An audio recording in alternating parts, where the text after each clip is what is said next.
Então, voltando ao estudo, né, onde nós paramos, né? Ele estava diante do corpo dele, muito grato pelo veículo físico, né, que Deus permitiu que ele utilizasse durante 19 anos, né? Por isso nós temos que cuidar muito bem do nosso corpo, né? Ele não nos pertence, tá? Ele não nos pertence, né? Tem muita gente que tem usado esse argumento, o corpo nos pertence, né? Para até justificar o aborto, né? Mas não se justifica. Na visão espírita, nós sabemos que nem o corpo nos pertence, né? Nós tomamos da natureza e restituímos a natureza, ele vai virar pó e vai reconstruir novos corpos aí no tempo e no espaço, tá? Novamente a história do velório, Francis, do que da ligação do espírito com o corpo, que ele está ligado ainda ao corpo e ele está reabsorvendo algumas energias do corpo, fica ali por perto, fica. Até porque existe aquela ligação ainda do espírito com o corpo, né? Então ele fica por perto ali, recebendo a ajuda dos espíritos amigos, né? Dormindo ali para se fortalecer, tá? Então é por aí. Aí continuando aqui. Com o choro e os lamentos, voltei a sentir uma certa inquietude. É lógico, sempre tem aqueles que estão mais tristes, chorando, às vezes os familiares, é normal. Não pode chorar, não pode chorar. Não é que não pode chorar. O choro é uma manifestação natural do ser humano, né? Você impedir, proibir ou castrar a pessoa nesse sentido, às vezes é tão cruel quanto, né, fazer mal a alguém, vamos dizer assim. Então nós não podemos também exigir que as pessoas ajam de um jeito, de uma hora para outra, que elas improvisem um equilíbrio que elas ainda não têm, né? É uma manifestação de sentimento também, né? A viúva, nem todos dormem, né, Alexandre? Exatamente, depende da elevação do espírito, né? Depende da elevação do espírito.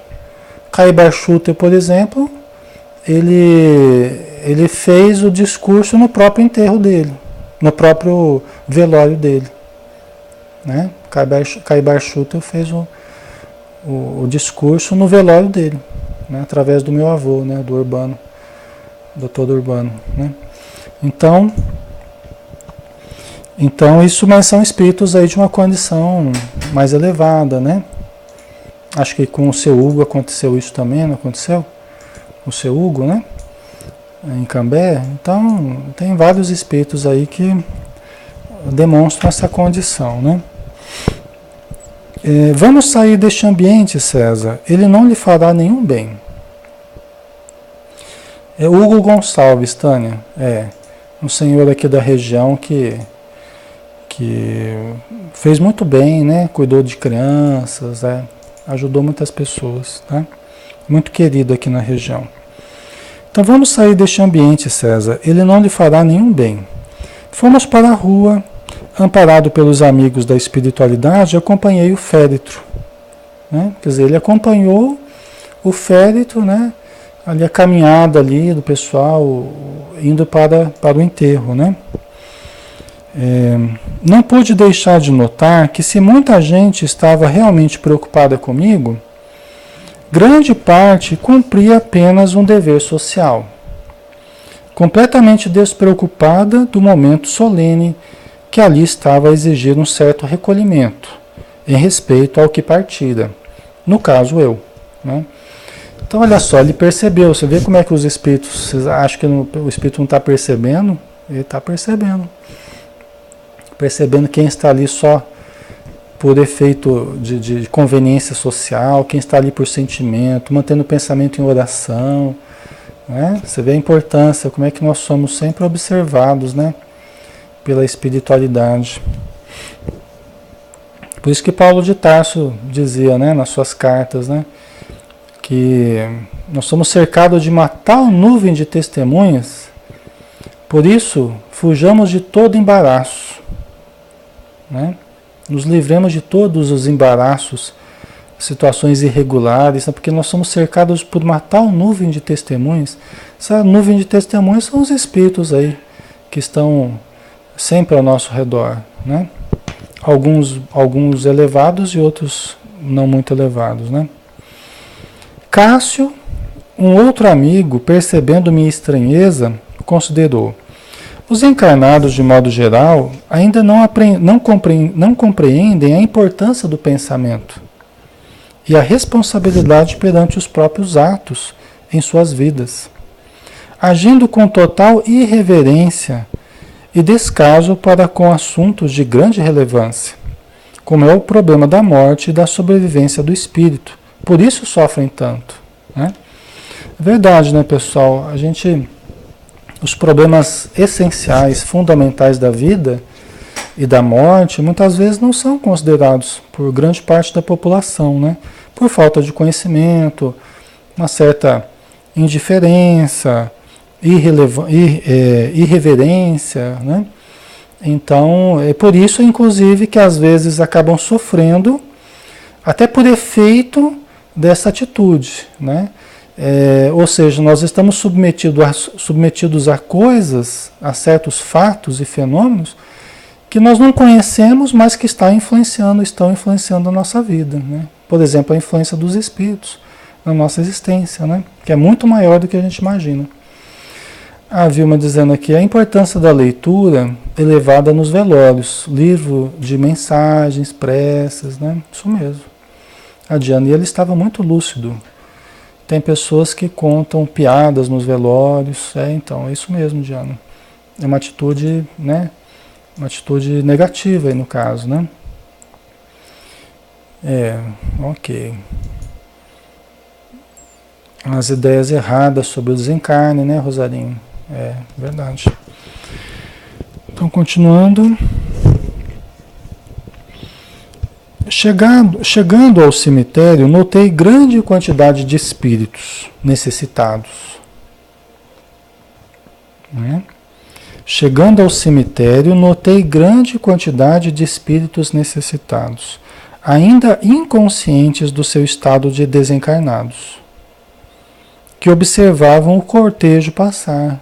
Né? Então, aqui uma questão importante que o César está falando. Né? Ele chegou no cemitério e viu um monte de espíritos inconscientes da sua condição de desencarnados. É claro que também lá estão muitos que já têm consciência, tá? Mas muitos ali não têm. Eles têm espíritos vampirizadores, né? Que ficam lá nos cemitérios, tá? Por exemplo, essa questão da ligação do perispírito com o corpo, olha só. Essa ligação que acaba restando, que é uma ligação muito importante do perispírito com o corpo, ela se mantém até o enterro.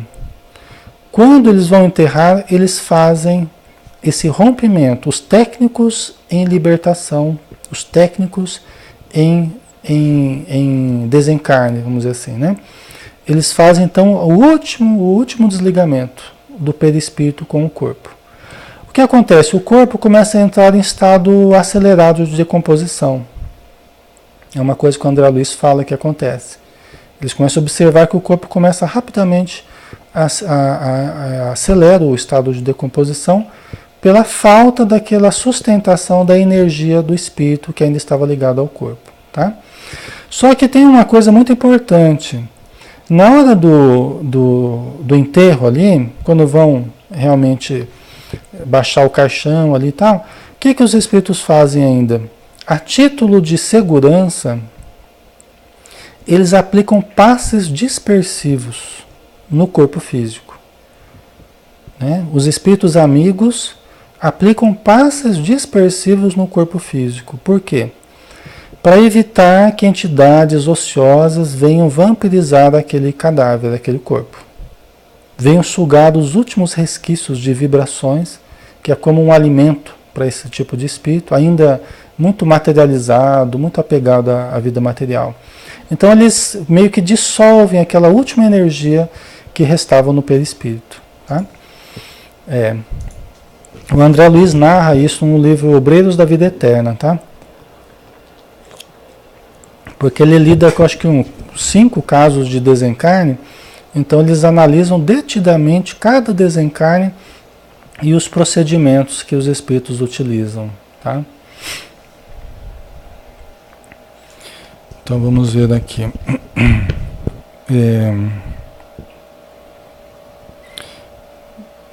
Notou a quantidade de espíritos necessitados, ainda inconscientes do seu estado de desencarnados, né? Que observavam o cortejo passar. Muitos em atitude de respeito, outros fazendo piadas e dizendo palavrões, sentados nos muros e nos túmulos, né? O César vendo esse fenômeno, né? Então, alguns espíritos em atitude respeitosa, porque eram mais respeitosos durante a vida e continuam, estão inconscientes da desencarnação, mas eles continuam sendo aquilo que eles são na vida espiritual, né? E tem algumas pessoas que respeitam, né, o velório, o enterro, né? A cerimônia foi rápida e logo todos se dispersaram.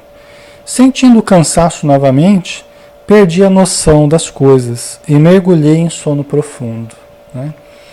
Por quê? Porque ele vai levar um bom tempo ainda se readaptando à vida espiritual. Se readaptando agora ao perispírito sem a presença do corpo. Ele esteve doente durante muitos meses, então ele ainda sente as impressões do corpo, ele ainda tem cansaço, né? Ele precisa do sono, tá? Nós sabemos que quanto mais próximo nós estamos da matéria, e quanto menos tempo faz que nós desencarnamos, nós ficamos mais presos ainda aos fenômenos da matéria, como o sono, o cansaço, né? Necessidade de alimentação, tá? Todos os fenômenos físicos que nos caracterizavam a vida material, nós ainda sentimos, de certo modo, lá no plano espiritual. A dor, né? Com o tempo, nós vamos nos despojando de elementos ainda mais materiais que nós trazemos no perispírito, e nós vamos também nos despojando das impressões da matéria, tá? Com o passar do tempo. Isso é gradativo, tá? O Anderson é o Céu Azul, tá? O livro é o Céu Azul. A Tânia, mas o espírito não está desligado do corpo. Eu li isso, mas fiquei com essa dúvida, né? Até eles enterrarem, né? E tem pessoas que eles enterram e ainda não foi desfeita essa ligação do espírito com o corpo. Até no livro Obreiros da Vida Eterna, o André Luiz cita um caso desse. Que tem uma senhora lá que ainda está, ele percebeu que tinha uma ligação ainda, que ela estava sentada em cima do túmulo dela, pedindo ajuda, reclamando e tal, e o André Luiz ficou curioso de saber do que se tratava, começou a conversar com ela. E ela falou, eu preciso que me tirem daqui, me libertem, não sei o quê. Ele percebeu que tinha uma ligação que saía dela e descia através da terra, que estava ligada ao corpo dela. Ele percebeu isso. Aí ele foi conversar com o responsável ali do cemitério e falou, olha, por que não liberta essa mulher, né? Ela está ali ainda presa ao corpo dela e tal. Aí o responsável falou, você está doido? Se você está doido, eu não posso, eu não tenho permissão para fazer isso. Falei, mas por que não? Ela está lá reclamando, ela está sofrendo e tal. Falei, não, mas ela não é sem razão que isso está acontecendo.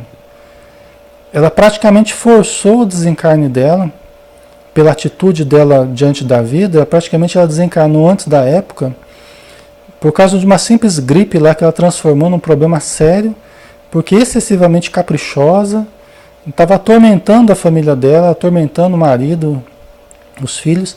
Se desligarem ela agora do corpo, ela vai voltar para a casa dela e vai perturbar a família dela. Olha que coisa, pessoal. Já pensou?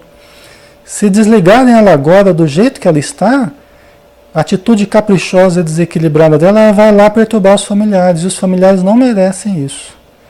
Você vê, né, como é que os espíritos são justos, eles são bons, mas profundamente justos, né? A França está dizendo, esses fatos deixam qualquer um curioso, deve ser perceber tudo isso, né? É isso mesmo, França. A Beth, durante o velório de minha mãe, por 2 vezes eu e minha irmã ouvimos o choro dela. Segundo o médico espiritual, não é a morte que provoca o choro, mas sim o nosso choro, o desespero. Então, muitas vezes, né? Eu não sei se eu entendi o que você falou, Beth. Segundo o médico espiritual, não é a morte que provoca o choro de quem? Dos familiares ou da pessoa? Você falou que tinha ouvido o choro da sua mãe, né? É a sua mãe que morreu. Então é o choro dos familiares ou o choro do desencarnado, né? Dos familiares, frequentemente, o desespero muito de culpa. A gente vê muitas pessoas muito desesperadas, não só pela ignorância sobre a vida espiritual, né? Mas muitas vezes de não ter feito as pazes, de não ter pedido desculpa, de não ter, sabe, resolvido certos problemas familiares. E agora a pessoa acha que não vai ter mais possibilidade de resolver. Principalmente quem não acredita na vida após a morte, né? Então muita gente se desespera porque é como se tivesse perdido a oportunidade de se reabilitar até, pedir desculpa para um pai, para uma mãe, dizer que ama. Quantas pessoas ficam atormentadas porque elas não conseguiram dizer que amavam, né? E como faz falta isso, né? A gente dizer para as pessoas que a gente ama elas, né? Que a gente as ama, né? Então muitas pessoas acabam sofrendo depois por causa disso, né? Mas enfim, né? Vamos aqui ver o que vocês colocaram. Vilma, é tudo questão de mérito, né, Alexandre? É verdade. De conquista, né? De mérito, de conquistas intelectuais e morais, né? Que cada um realizou. Tá? Acho que no livro Os Mensageiros, né? O Aniceto fala para o André Luiz que para as almas genuinamente boas, a morte não apresenta obstáculos insuperáveis. Para as almas genuinamente boas, a morte não apresenta obstáculos insuperáveis. Né? A pessoa pode até não conhecer sobre a vida espiritual, pode até ter certos desequilíbrios emocionais nessa transição, pode. Mas se é uma pessoa boa de fato, uma pessoa voltada ao bem, uma pessoa que amou, né, ajudou as outras pessoas na Terra, ela acaba recebendo socorro, né? E os espíritos acabam achando modos de encaminhá-la, né, para uma situação boa, né? Ok? Muito bem. Então vamos pegar aqui o capítulo 3, né? Vamos continuar aqui com o capítulo 3 agora, tá? Maria, e se não aprende por aqui, vai aprender lá, né, Lê? É verdade, hein, Maria?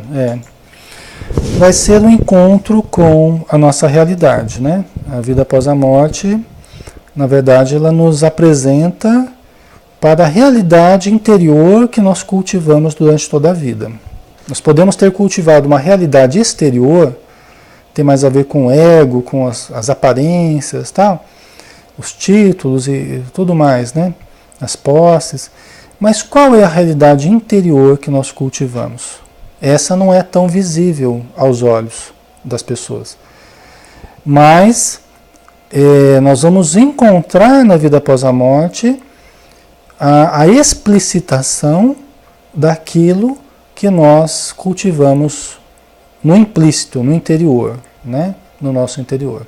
Tudo aquilo que estava implícito vai se tornar explícito. Tá? Então, cada um, quem cultivou amor, vai se deparar com entidades amorosas, né? Porque é normal, é natural, que é uma sintonia que nós criamos durante toda uma vida, ela continue na vida após a morte. Se a sintonia foi boa, nós teremos o encontro com as pessoas boas, né? Se o contrário, né, será também natural que ocorrerá, né? É por isso que Emmanuel diz, num dos seus livros que aborda o Evangelho, que só juntará céu com céu. Só juntará céu com céu. Não adianta a gente querer buscar o céu guardando um inferno dentro de nós, construindo um inferno dentro de nós, né? Tormentos íntimos. Por isso que o espírita, nós todos, nós devemos pensar assim, puxa vida, o conhecimento espírita está me fazendo melhor a cada dia? Eu estou com o conhecimento, a participação no centro e tal, eu estou efetivamente mais pacificado dentro de mim? Eu estou mais compreensivo, mais tolerante, mais paciente, mais generoso, mais bondoso, ou não? Porque não adianta a gente só ter a carteirinha, a carteirinha do centro, né? O centro não tem carteirinha, né? Eu estou só brincando. Mas não adianta, né? Não adianta a gente ser só de rótulo, né? Se não tiver uma adesão profunda do nosso coração, de fato, né? Porque é isso que vai prevalecer, é o que existe no íntimo, tá? E isso não só com relação aos espíritas, com relação a qualquer religião e até fora das religiões. O que vai prevalecer é o íntimo das pessoas, né? Pessoal, nós vamos fazer o seguinte, vamos dar uma paradinha aqui então, né? Já é quase 9 horas, tá? Faltam uns 10 minutinhos, vamos fazer uma prece e tal, para encerrar. Ao invés da gente continuar, né, no capítulo 3, vamos dar uma paradinha aqui. Afinal de contas, nós já temos bastante material para pensar, né? Nós já temos bastante material de reflexão por hoje, né? Então, não adianta a gente juntar muita coisa, não é? Tem muita coisa para a gente pensar, né, Daiane? É isso aí. Então, nós possamos aproveitar, né, esses estímulos que o César nos dá, né? Então, nós vamos... o Marcos está perguntando aqui, né? O Marcos Júnior, tá? O estudo, o esclarecimento por meio dos livros nos torna pessoas melhores? Ajuda, né, Marcos? Ajuda porque esclarece e melhora a nossa vibração. Nós somos essencialmente o que sentimos. Até a Joana de Ângeles nos ensina isso. Nós somos o que sentimos, né? Então é fundamental o modo de sentir, mudar o modo de sentir, aperfeiçoar o modo de sentir, né? E os livros, estudos como esse, os livros que a gente pega no silêncio dos nossos pensamentos, ali estamos sozinhos lendo, né? Mas vamos trabalhando não apenas o intelecto, nós vamos trabalhando também o sentimento, né? Nós vamos mudando o modo de sentir. E quando nós abrimos um livro, por exemplo, para lermos, né? Marcos do Rio de Janeiro, né? Quando nós abrimos um livro para ler, nós estamos recebendo um jato de luz, na verdade, né? Nós estamos criando uma conexão com o alto e os espíritos amigos, nosso espírito protetor, por exemplo, ele se aproveita desses momentos de leitura para nos aplicar passes, para semear pensamentos bons através da intuição, para facilitar o nosso entendimento, para nos tratar, para livrar-nos daquelas nuvens escuras, às vezes, de preocupações, de emoções negativas que a gente juntou no perispírito. Então isso tudo é muito importante, né? Nos ajuda muito na nossa caminhada, né? Então a leitura, nossa, é uma baita terapia, viu? Eu considero das mais importantes a leitura, aquela leitura solitária que a gente vai lendo devagarzinho, né? É muito importante, tá? Então vamos lá, né? Nós vamos finalizar por hoje aqui, tá?